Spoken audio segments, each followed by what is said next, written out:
Merci Corinne Maracigan de nous accompagner pendant cette première demi-heure. Vous êtes élue de la Seine-Saint-Denis, membre du groupe socialiste, écologiste et républicain et l'une des chefs de file du groupe socialiste sur le projet de loi immigration. On va longuement en parler dans quelques instants, mais d'abord cette marche, cette initiative annoncée hier par Gérard Larcher et Yaël Braun-Pivet, les présidents des deux chambres du Parlement, qui appellent à une grande marche civique contre l'antisémitisme dimanche à Paris. C'est de l'initiative politique que le Parti socialiste appelait de ses voeux dès dimanche. Oui, le Parti socialiste, à travers la voix d'Olivier Faure, avait déjà appelé à ce que nous marchions contre l'antisémitisme. Nous l'avions déjà fait, nous l'avions organisé malheureusement parce que l'antisémitisme est toujours là en France et dès qu'il y a une opportunité, il explose dans des actes répétés, parfois violents. Et donc nous l'avions déjà fait en début 2019 et donc ça nous paraissait normal de faire de nouveau cet appel à un moment où on voit bien la multiplication des actes antisémites dans le pays. Et là, c'est bien que ce soit Gérard Larcher et Yaël Braun-Pivet qui se sont emparés de la question. Que ça suscite, que ça inspire des appels au niveau institutionnel, c'est une bonne chose. Oui, bien sûr. Appels qui ont été suivis par la majorité, par la droite évidemment, mais aussi par le Rassemblement national. Marine Le Pen et Jordan Bardella ont annoncé qu'ils se rendraient à cette marche. Est-ce que c'est un problème pour vous ? Oui, c'est un problème. Le Bureau national du Parti socialiste en a débattu hier soir et nous avons effectivement pris position là-dessus, sur le fait que le Rassemblement national n'a clairement pas coupé avec ses origines antisémites et que, à ce titre, il est illégitime à participer à une marche contre l'antisémitisme. Aujourd'hui, il essaie d'utiliser l'antisémitisme pour se racheter une virginité et surtout parce que ça permet de taper sur les musulmans. Et donc ça n'est pas possible.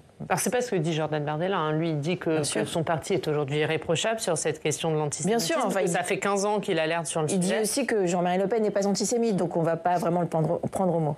Voilà. Mais pour vous, vous irez quand même à cette marche. C'est pas un frein pour aller marcher. Alors, on va pas pouvoir marcher aux côtés de l'extrême droite, mais l'antisémitisme doit être un appel universel vis-à-vis de tous les citoyens, et donc c'est important que nous répondions présents. La France insoumise, elle réserve sa réponse. Manuel Bompard dit qu'il devait en discuter. Vous comprenez ? Pardon ? La France insoumise. Qui réserve sa réponse. On va parler du tweet de Jean-Luc Mélenchon, mais le coordinateur de la France insoumise, Manuel Bompard, dit pour le moment qu'il réserve sa réponse. Écoutez, on va voir ce qu'ils font. Je pense qu'aujourd'hui, il y a clairement des problèmes au niveau, en tout cas, de la direction de la France insoumise par rapport à cette question, parce qu'ils essaient toujours de trouver des positions qu'ils estiment, eux, être des positions d'équilibre, qui en réalité sont des positions intenables. Intenable, pourquoi ? Parce qu'on ne peut pas, dans le tweet de Jean-Luc Mélenchon, on ne peut pas parler de prétexte d'antisémitisme. Alors on va voir ce tweet de Jean-Luc Mélenchon qui qualifie cette marche en disant « Les amis du soutien inconditionnel au massacre ont leur rendez-vous ». Comment vous réagissez à ça ? C'est une fuite en avant. Enfin, je crois qu'il s'est engagé dans une mauvaise voie et il essaie de prouver que c'est la bonne en continuant dans cette fuite en avant. Ça n'a pas de sens. J'espère pour lui que son empressement à l'outrance a dépassé sa pensée. Et en parlant, vous l'avez dit, de sous prétexte d'antisémitisme, de lutte contre l'antisémitisme. Oui. C'est grave. Mais est-ce que là, il a franchi une nouvelle ligne rouge ? Je crois que ça fait un moment qu'il est au-delà de la ligne rouge sur ces questions. Je pense que c'est... je ne crois pas que Jean-Luc Mélenchon soit lui-même antisémite, mais je crois qu'il est dans un emballement où il ne sait plus s'arrêter. Il ne sait plus s'arrêter parce qu'il doit à tout prix justifier le mauvais chemin qu'il a pris au départ. On va parler d'immigration dans quelques instants. Un dernier mot sur l'actualité, puisque Emmanuel Macron a convié les chefs de parti à une nouvelle rencontre à Saint-Denis le 17 novembre prochain. Olivier Faure nous a annoncé sur ce plateau qu'il n'irait pas. Est-ce que la politique de la chaise vide, ça va mener bien loin ? Alors, on n'a pas mené la politique de la chaise vide, puisqu'au départ, nous avions participé à ces rencontres de Saint-Denis. Olivier Faure y a participé et nous avons fait des propositions par rapport à ça. Mais ce qu'on a constaté, c'est qu'ensuite, il ne s'est rien passé. Qu'aucune des propositions qui ont été faites par la gauche n'ont été prises au sérieux et qu'en réalité, ça sert uniquement d'alibi à Emmanuel Macron pour prétendre qu'il a consulté et il continue, lui, à faire ce qu'il avait décidé de faire avant de voir qui que ce soit. Donc c'est devenu une mascarade, ça n'a plus aucun sens. Et puis là, on voit bien que ce qu'il veut faire, c'est d'abord tendre la main à la droite et à l'extrême droite, puisque ce qu'il commence par faire, c'est mettre la question de l'immigration dans un référendum sur la table. Et d'ailleurs, c'est Jordan Bardella qui a le premier accepté cette invitation, et donc ça veut tout dire. On va parler de la loi immigration puisque vous poursuivez en séance l'examen de ce texte. Hier soir, la majorité sénatoriale a trouvé un accord sur le fameux article 3 qui régularise les travailleurs sans papier dans les métiers en tension. On fait le point sur tout ça avec notre journaliste parlementaire Steve Jourdain.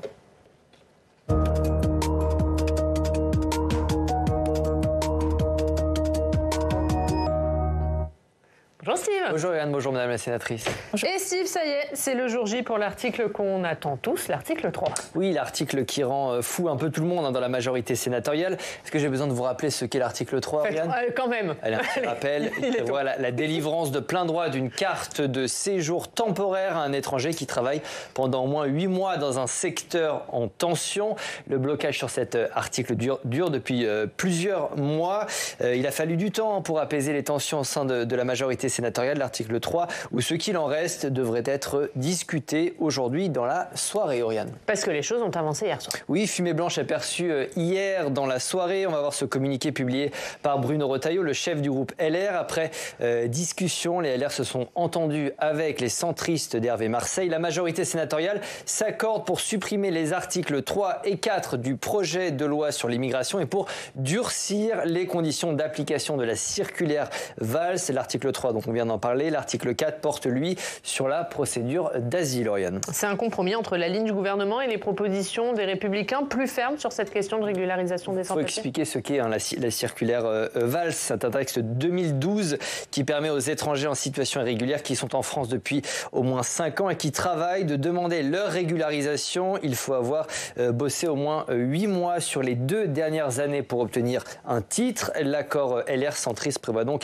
de durcir les conditions de régularisation de ces sans-papiers. À noter que l'accord demande de laisser les mains libres aux préfets. Ça sera à eux de dire si oui ou non l'étranger en question remplit les critères de régularisation. Et parmi ces critères, la majorité sénatoriale veut inclure notamment l'intégration ou non de l'individu dans la société et son adhésion ou non aux valeurs de la République. Madame la sénatrice, vous saluez ce compromis entre les centristes et les LR ? Bien sûr que non. Bien sûr que non. L'article 3 était déjà pour nous le minimum de ce qu'on pouvait faire en matière de régularisation de ceux qui travaillent dans ce pays. Et donc, le fait que là, il soit supprimé pour être remplacé par des mesures qui sont encore plus restrictives que ce qui existe déjà dans le droit français, ça n'est pas pour nous acceptable. Et je note par ailleurs, je pense que ça n'est pas une coïncidence que cet accord est parvenu au moment même où le gouvernement a laissé la droite supprimer l'aide médicale d'État en séance hier soir dans les débats. Voilà. C'est-à-dire ? C'est concomitant. M. Darmanin n'était plus sur les bancs de l'hémicycle lorsque nous étions en train de débattre du maintien ou pas de l'aide médicale d'État. Il était en train de négocier pour vous ? Le gouvernement, écoutez, c'était dans le même moment, donc on peut se poser la question quand même. Et le gouvernement qui pourtant a réaffirmé son attachement, et je dois dire d'ailleurs avec un plaidoyer excellent qu'on aurait pu faire nous-mêmes, qu'on a fait nous-mêmes, de la ministre Firmin Lebaudot, pour ensuite donner un avis de sagesse, c'est-à-dire de laisser la droite sénatoriale faire.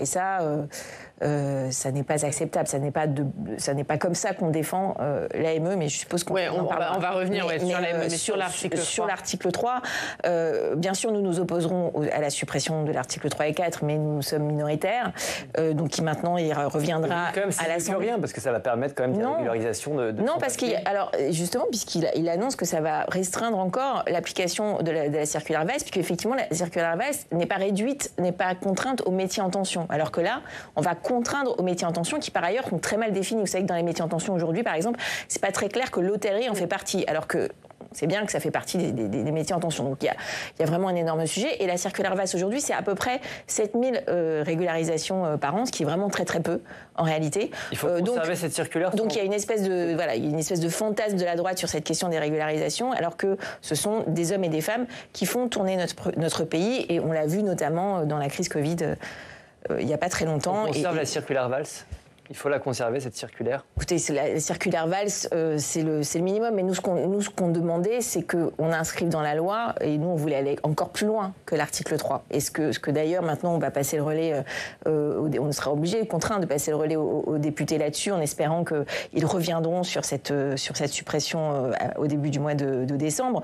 Nous, à gauche, nous, les socialistes, ce qu'on défend, c'est d'aller encore plus loin, même ce qu'il y avait dans l'article 3, c'est-à-dire de ne pas restreindre uniquement aux métiers en tension, et de dire qu'à partir du moment où on travaille depuis au moins 6 mois, qu'on puisse être régularisé. Sur qui comptez-vous à l'Assemblée pour acter cette suppression? Alors, on a vu qu'il y a une partie des députés, il y a bien sûr la gauche, toute la gauche, et il y a une partie des députés Renaissance, voilà, qui ne sera pas majoritaire, mais il y a une partie des députés Renaissance qui soutiennent aussi cet article 3 dans sa version initiale, ce qui, comme donc vous comptez sur l'aile gauche de la majorité pour ne pas voter le texte, et en tout cas pour vous aider à supprimer cet article? Oui, absolument. Mais bon, après on verra, puisque le gouvernement peut utiliser le 49.3 à l'Assemblée, donc on verra ce qui se passera. Ce qu'il va faire selon vous? Parce que Gérald Darmanin, il dit qu'il y aura bien un article de régularisation pour les travailleurs en tension, et c'est une très bonne chose. Oui, c'est une pirouette, c'est-à-dire qu'il y a un article qui va appeler à une circulaire, enfin, je ne l'ai pas encore vu, mais enfin, de ce que j'en comprends, puisqu'il est censé être basé sur un amendement qui avait été déposé par Hervé Marseille, par l'Union centriste, qui serait donc une régularisation avec le pouvoir qui reconnaît le pouvoir discrétionnaire des préfets pour des régularisations à titre exceptionnel. Donc on voit bien que là, c'est uniquement pour mettre dans la loi, en fait, que la circulaire Valls est caduque et qu'on va faire encore pire. Voilà. Mais du coup, qu'est-ce que vous ferez ce soir en séance? Est-ce que quand même vous défendrez un retour en arrière, ou est-ce que la bataille politique est perdue? De toute façon, il faut qu'on affirme nos positions et qu'on porte une vision différente des immigrés dans ce pays. Et d'ailleurs, en fait, les Français sont majoritairement pour la régularisation, parce qu'ils voient bien que voilà, il y a des gens qui travaillent, qui, pour X raisons, sont aujourd'hui irréguliers. Parfois, ils sont arrivés de manière régulière dans le territoire, ils sont devenus irréguliers depuis, parce que, par ailleurs, nos procédures pour obtenir des cartes pluriannuelles sont très compliquées. Et donc, il faut porter quand même cette vision de l'intégration par le travail dans la République. C'est important. Donc, on va mener la bataille, même si on sait bien qu'on ne sera pas majoritaire. Le gouvernement projetait environ 7000 nouvelles régularisations par an avec son projet de loi. Selon vous, combien de régularisations dans ces métiers en tension seraient aujourd'hui nécessaires? Alors, c'est pas à moi de le dire, parce que on n'a pas suffisamment les chiffres. On voit bien que la droite essaie de faire descendre les chiffres. Le gouvernement parle de 7000. 7000, c'est ce qui existe aujourd'hui. Oui. Donc en fait, et là, ce qui va se passer avec cette nouvelle version de la loi, ça sera probablement encore moins, puisque 7000, c'est grâce à la circulaire Valls, et qui va être, de ce que je comprends, encore plus, donc avec une disposition qui sera encore plus contraignante. Donc selon vous, il fallait au-dessus de 7000, et bien sûr, mais nous, on pense par ailleurs, comme je l'ai dit, qu'il faut aller au-delà des métiers dits en tension. Puisque en réalité, il y a une très grosse hypocrisie, qui est qu'il y a certains métiers qui ne sont pas considérés en tension, parce que les employeurs ne les déclarent pas comme des métiers où ils ont des offres non remplies, puisque justement, ils embauchent irrégulièrement, illégalement, des personnes qui sont ici de manière irrégulière. Et donc il y a une forte hypocrisie sur le fait qu'il y a des endroits où on sait qu'il y a plein de travailleurs immigrés illégaux qui travaillent et qui font tourner notre économie et qui cotisent par ailleurs, souvent. Et donc, mais que donc c'est vous n'avez pas de projection, vous n'avez pas de chiffres précis sur ce nombre de régularisations qui serait souhaitable aujourd'hui? Mais nous, on n'est pas pour des politiques de quotas, et donc on ne veut pas annoncer des chiffres. On veut simplement qu'il y ait une politique de justice et qu'il y ait des droits qui sont des droits fondamentaux, qui soient des droits opposables pour tous ceux qui remplissent certains critères, et donc pas de dire qu'on va remplir certains quotas. C'est une question éthique et pas seulement économique, comme on peut l'entendre du côté du gouvernement, où il y a cet aspect, voilà, il y a des besoins dans certains métiers en tension, est-ce qu'il y a des pénuries de main-d'œuvre? Bien sûr, mais c'est les deux. Il y a une question éthique, il y a une question d'une certaine vision de la France, de la République, mais il y a aussi une question effectivement d'efficacité économique et de besoin à remplir dans notre pays, bien sûr. On revient sur l'AME, l'aide médicale d'État, qui a été transformée hier en AMU, en aide médicale d'urgence, avec donc un panier de soins restreint. Vous le disiez, le gouvernement est divisé. Agnès Firmin-Le Bodo était sur votre ligne. Elle a défendu votre position. Mais le gouvernement, au final, a donné un avis de sagesse, c'est-à-dire qu'il ne s'est pas prononcé sur ce texte. Qu'est-ce que vous attendez désormais du gouvernement sur cette question ? Oui, je regrette qu'ils se cachent derrière leurs petits doigts avec cette mission qui a été commandée à Claude Évin et Patrick Stefanini. Voilà. Donc PS et LR. Oui, parce que d'autant plus que la ministre elle-même a dit hier soir que ce rapport ne vise pas à éventuellement remettre en cause l'AME, mais à regarder comment elle peut être améliorée. Donc à partir de ce moment-là, je ne vois pas pourquoi ils utilisent le prétexte de ce rapport pour refuser de soutenir nos amendements, les amendements de la gauche et aussi d'ailleurs du groupe RDPI qui soutient a priori, qui est proche du gouvernement. Qui RDPI, c'est le groupe des sénateurs renaissancistes. Voilà, et donc qui soutenait le fait de supprimer la suppression de l'AME, de supprimer l'article qui a été introduit par la droite et qui transformait l'AME en AME. Donc là, pour le coup, vous espérez que le gouvernement aille dans votre sens ? Eh bien, il faut qu'il se rattrape, bien sûr, il faut qu'il se rattrape à l'Assemblée nationale, mais il n'y a aucune excuse de ne pas l'avoir fait déjà hier soir au Sénat. Le Sénat qui a également hier soir rétabli le délit de séjour irrégulier. Il avait été supprimé par François Hollande en 2012. Qu'en pensez-vous ?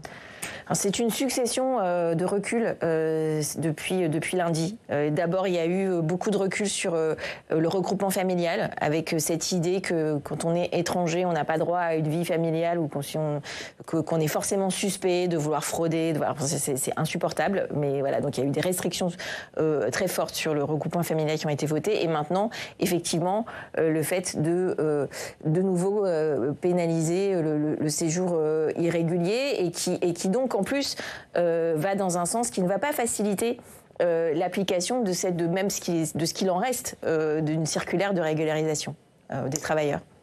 On suivra évidemment l'examen de ce texte aujourd'hui avec le fameux article 3 qui sera donc examiné en séance. Steve, à tout à l'heure ? Tout à l'heure, on parlera de la marche contre l'antisémitisme prévue dimanche. Ce sera à suivre dans le club. On va aller voir l'actualité territoriale. Maintenant, Corinna Siga, on trouve Jacques Paquier, directeur de la rédaction du journal du Grand Paris. Bonjour Jacques, merci beaucoup d'être avec nous. Jacques, vous vouliez revenir avec la sénatrice sur le plan anti-émeute dévoilé il y a quelques jours par Elisabeth Borne.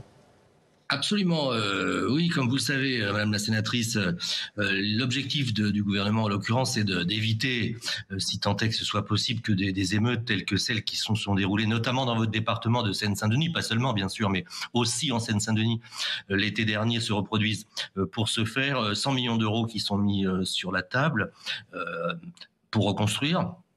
Cela alors même que l'Association des maires d'Île-de-France, présidée par Stéphane Baudet, évalue à 56 millions d'euros les dégâts provoqués pour la seule Île-de-France lors des émeutes. Donc 100 millions d'euros sur la table et puis une série de mesures, la création d'une force d'action républicaine, une augmentation des amendes à 750 euros si on ne respecte pas le couvre-feu, un encadrement potentiel des délinquants par des militaires. Je voulais savoir, Madame la sénatrice, ce que vous en pensiez. Est-ce que pour vous c'est de nature tout simplement à ce que les émeutes ne se reproduisent pas, ou est-ce que il vous semble que c'est pas forcément suffisant ou bien adapté? Alors la reconstruction, c'est normal, c'est le minimum, mais je crois qu'il y a une forme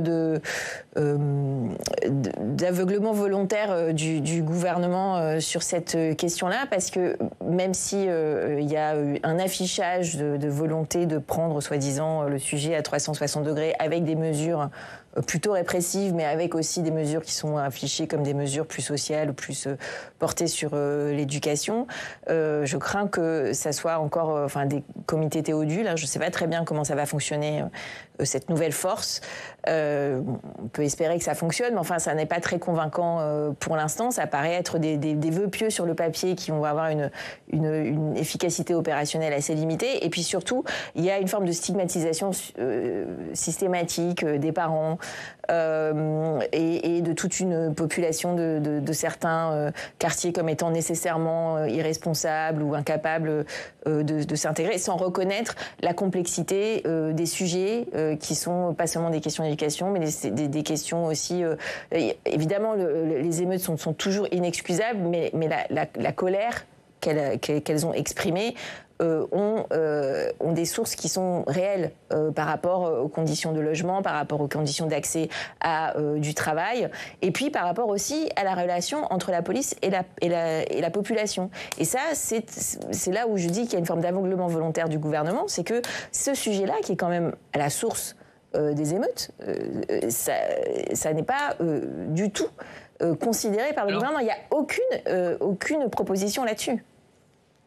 Alors à ce stade, oui, justement, il m'a semblé, mais sans forcément que ce soit très clair, qu'il y a une volonté de redistribuer ou de permettre une redistribution des missions entre police nationale d'une part, police municipale d'autre part. Vous avez une opinion, vous, sur le rôle respectif de ces deux branches, si j'ose dire, de la police ? Alors c'est une réflexion importante qu'on ne peut pas improviser, parce qu'effectivement, il doit y avoir un continuum de sécurité entre la police nationale et la police municipale, avec des prérogatives qui soient clairement définies pour les uns et pour les autres. Le problème, c'est qu'on ne peut pas non plus avoir un gouvernement qui maintenant va se décharger sur des polices municipales alors que les communautés, les collectivités ont déjà des problèmes pour boucler leur budget et que par ailleurs, voilà, il y a aussi des questions de ce que la police municipale peut faire vraiment en termes de droit et en termes réglementaires. Donc on ne peut pas improviser ces choses-là. Et puis c'est d'abord le rôle la question se pose d'abord sur la police nationale. C'est la police nationale qui doit réparer sa relation avec la population en général et avec toute une partie des jeunes des quartiers en particulier. C'est depuis évidemment la suppression de la police de proximité qu'on voit ces problèmes et qu'on ne voit pas en zone gendarmerie, qui pourtant opère aussi dans des zones où il y a des quartiers politiques de la ville. Donc on voit bien là qu'il y a un problème spécifique avec la police nationale et qu'il y a besoin de moyens, il y a besoin de formation. Une autre question, Jacques, sur un autre sujet. Vous allez nous parler de la mission qu'a confiée Emmanuel Macron à Éric Woerth sur la décentralisation, la simplification territoriale. Absolument, une mission, chère madame, donc demander à Éric Woerth de clarification de l'action publique locale et d'identification de nouvelles pistes de décentralisation. Vous êtes une sénatrice d'Île-de-France, de Seine-Saint-Denis, donc je ne résiste pas au plaisir de vous poser la question de savoir quelle vision vous portez sur l'organisation territoriale en Île-de-France, où, comme vous le savez, le millefeuille est assez riche, puisqu'il compte 5 strates, communes, groupements de communes, métropoles, départements, régions. Est-ce qu'il vous semble, chère madame, que le problème est dans un excès de strates, ou pour le dire plus simplement, est-ce qu'il faut en supprimer une, et si oui, laquelle ? Alors, je ne veux pas rentrer dans le détail de ces débats. Alors, en tant que socialiste, je suis évidemment pour qu'on examine la question de la décentralisation pour qu'elle soit plus complète et plus efficace. Mais justement, il faut supprimer des strates, il ne faut pas que ça soit au détriment de la capacité à agir en proximité. Et donc, alors on peut peut-être se poser, je pense que s'il y a une question à se poser, elle se pose plus sur la question de la métropole du Grand Paris que sur la question des départements, parce qu'on a bien vu, notamment, que sur quand on a des périodes de crise, quand on a notamment eu la période de Covid, que ce sont d'abord les mairies et les départements qui sont en première ligne et qui sont d'abord au service de nos concitoyens. Et donc ces strates-là sont particulièrement importantes. Et au-delà de l'Île-de-France, je crois que on voit bien maintenant en plus avec les grandes régions que ces strates de proximité-là sont particulièrement importantes à préserver.